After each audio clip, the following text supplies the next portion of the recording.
वसुधा की कहानी इस मोड़ पर आकर एक ऐसी बेचैनी पैदा करती है जो सिर्फ घर की दीवारों तक सीमित नहीं रहती, बल्कि हर उस रिश्ते तक पहुंचती है जो भरोसे, अपनापन और छुपे हुई दर्द पर टिका हुआ है।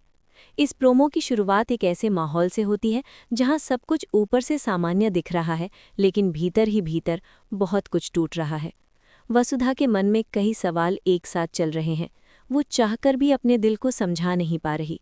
उसे लग रहा है कि जैसे कोई पुरानी छाया फिर से उसके सामने आ खड़ी हुई है। घर में मौजूद हर चेहरा कुछ कह रहा है, लेकिन कोई खुलकर कुछ नहीं बोल रहा। यही चुप्पी इस कहानी को और भी भारी बना देती है। वसुधा के चेहरे पर साफ दिखता है कि वो किसी बड़े सच के बोझ तले दब चुकी है। उसकी आंखों में डर भी है, चिंता भी है और एक ऐसी मजबूरी भी है जिसे शब्दों में कहना आसान नहीं। वो समझ नहीं पा रही कि जो बात उसे महसूस हो रही है, क्या वो सच है या सिर्फ उसके मन का वहम। लेकिन धीरे धीरे यह एहसास गहरा होता जाता है कि इस बार जो होने वाला है वो सिर्फ एक साधारण पारिवारिक तकरार नहीं होगी, बल्कि ऐसा मोड़ होगा जो सबकी सोच और रिश्तों की दिशा बदल देगा।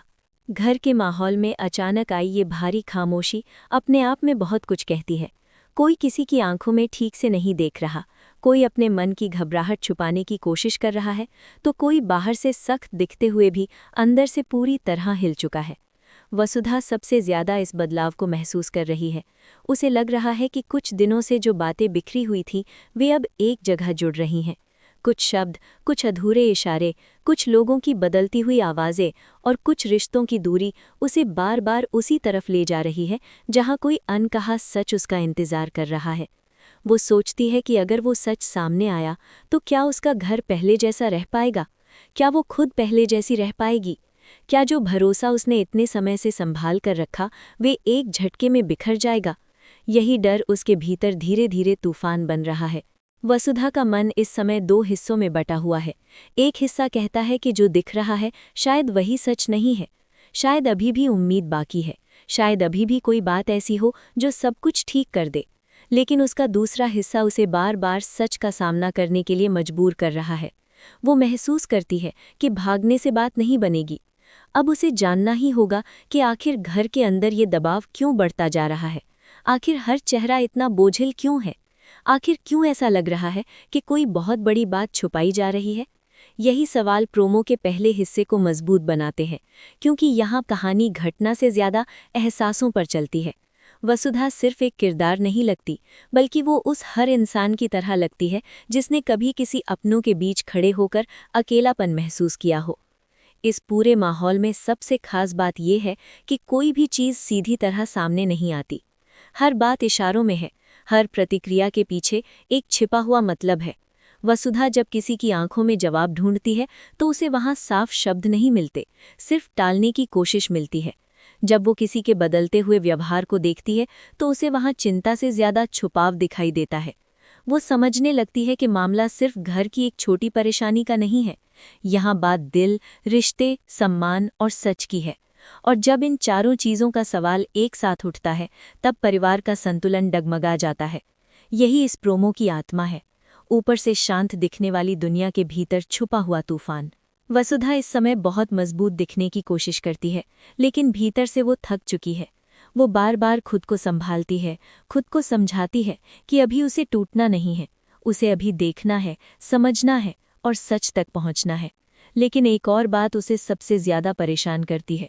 उसे लग रहा है कि अगर उसने ये रास्ता चुना तो शायद वापसी का रास्ता नहीं बचेगा। सच सामने आ गया तो बहुत कुछ बदल सकता है। कुछ रिश्ते जो अब तक नाम के सहारे टिके हुए हैं वे पूरी तरह बिखर सकते हैं। कुछ चेहरे जो अब तक भरोसे के रूप में सामने थे वे शक में बदल सकते हैं।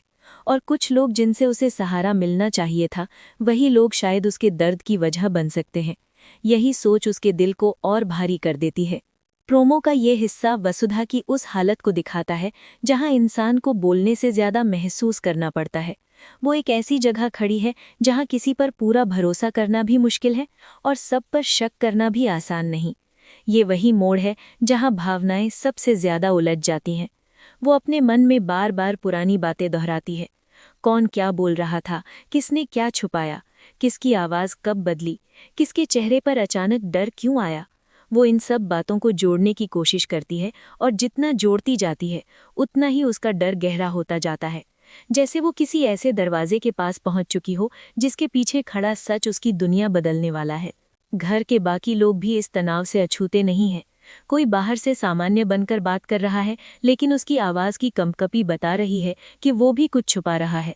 कोई बात को दूसरी तरफ मोड़ने की कोशिश कर रहा है ताकि सवाल गहरे ना हो।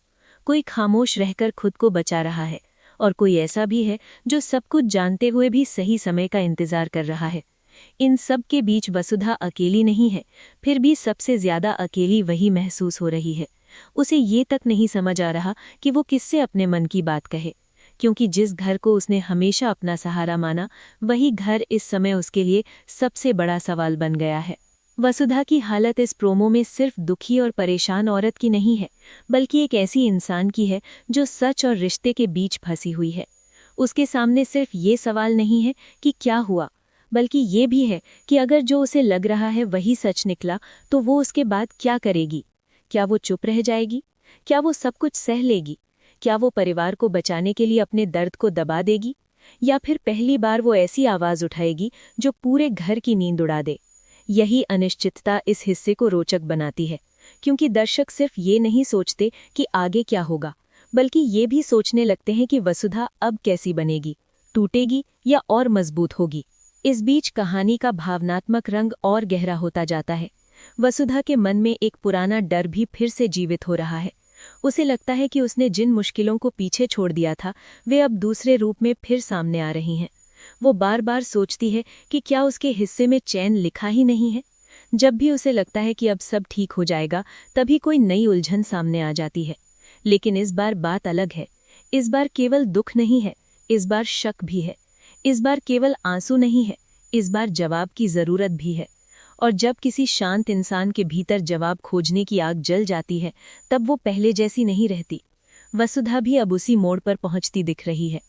प्रोमो के पहले हिस्से का असली असर इस बात में है कि ये सीधे कुछ कहे बिना भी बहुत कुछ महसूस करा देता है।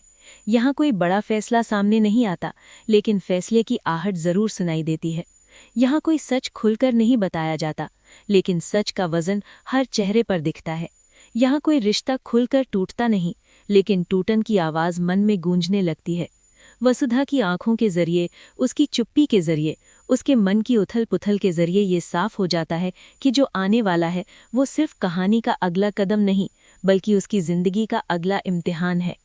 वो खुद से लड़ते लड़ते अब इस नतीजे पर पहुंचने लगती है कि चुप रहना आसान है, लेकिन चुप रहकर जीना मुश्किल है। अगर वो आज सवाल नहीं पूछेगी तो कल खुद को माफ नहीं कर पाएगी। अगर वो आज सिर्फ रिश्तों का नाम देखकर सच से मुंह मोड़ लेगी तो कल उसके अपने मन में ही उसके लिए जगह कम हो जाएगी। यही सोच धीरे धीरे उसे भीतर से मजबूत करने लगती है।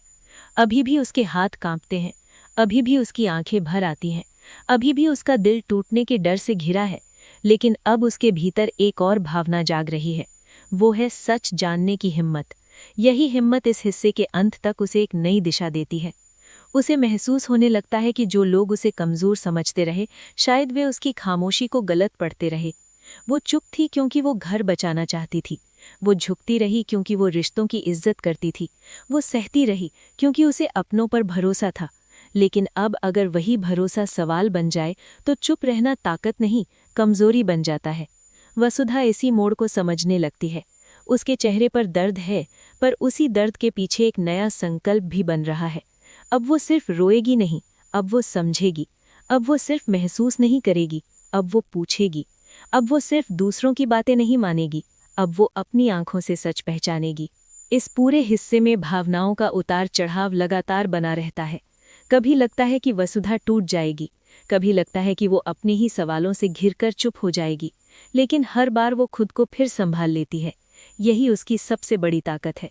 वो कमजोर होकर भी मजबूत है, वो डरी हुई होकर भी साहसी है, वो अकेली होकर भी हार नहीं मान रही। और शायद यही वजह है कि ये प्रोमो सिर्फ कहानी का प्रचार नहीं बनता, बल्कि एक भावनात्मक सफर बन जाता है। दर्शक वसुधा के साथ खड़े महसूस करते हैं। उन्हें लगता है कि उसकी आंखों में जो डर है वो बेवजह नहीं है, उसकी चुप्पी में जो वजन है वे साधारण नहीं है, और उसके मन में जो सवाल उठ रहे हैं वे आगे जाकर किसी बड़े खुलासे की तरफ ही ले जाएंगे।